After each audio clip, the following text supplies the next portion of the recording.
to Washington Watch. I'm Tony Perkins, your host. The website, tonyperkins.com. All right, just a little while ago here in Washington, D.C., the Attorney General of the United States, William Barr, held a press conference in which he said, while many have peacefully expressed their anger and grief, others have hijacked protests to engage in lawlessness, violent rioting, arson, looting of businesses and private property, assaults on law enforcement and innocent people, and even the murder of a federal agent.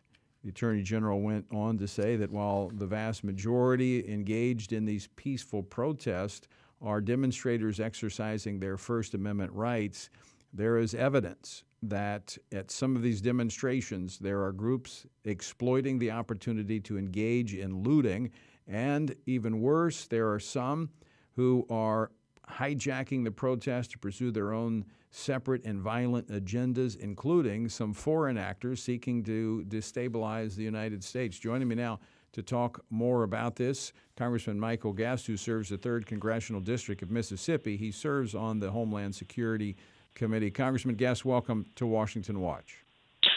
Tony, thank you for having me, and I want to agree 100% with the statements of the Attorney General. We have seen throughout these recent protests violent extremist groups, Antifa, other anarchist type of groups who have attempted to hijack what in many cases have been peaceful demonstrations and use those peaceful demonstrations to turn those into situations where they are creating destruction and chaos. And we've seen that play out on our televisions through media coverage.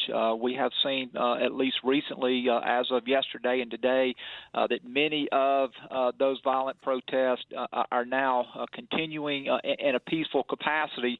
But I believe that there is evidence that groups such as Antifa, that other anarchist groups are using these peaceful demonstrations to conduct assaults on law enforcement, to destroy property, to loot, to steal, to riot, and it is saddening what we have seen happen across our country over the last several days.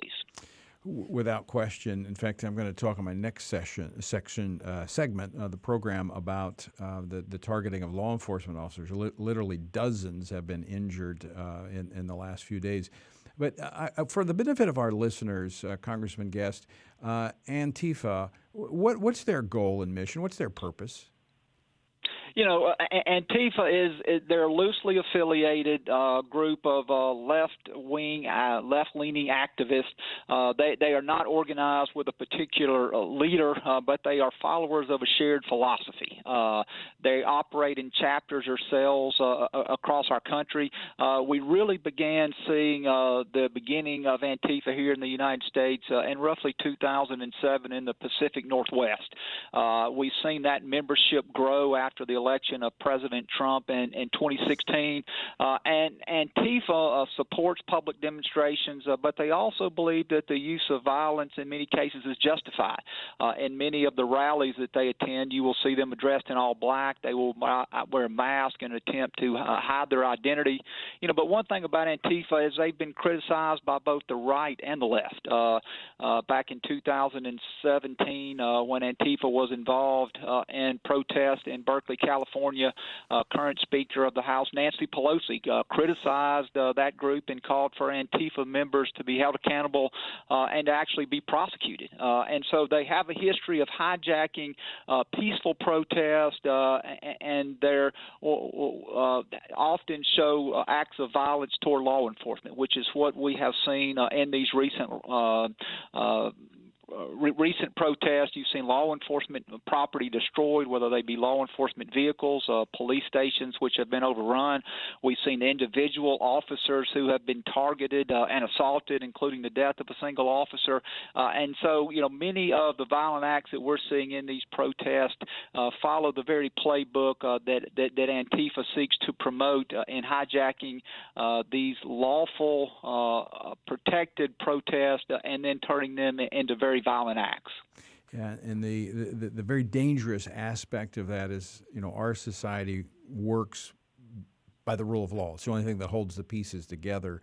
And when you have those committed to lawlessness, it it creates a chain reaction in which there is greater law enforcement presence and action, which exacerbates the situation between the public and the law enforcement, and it becomes it can quickly spiral out of control.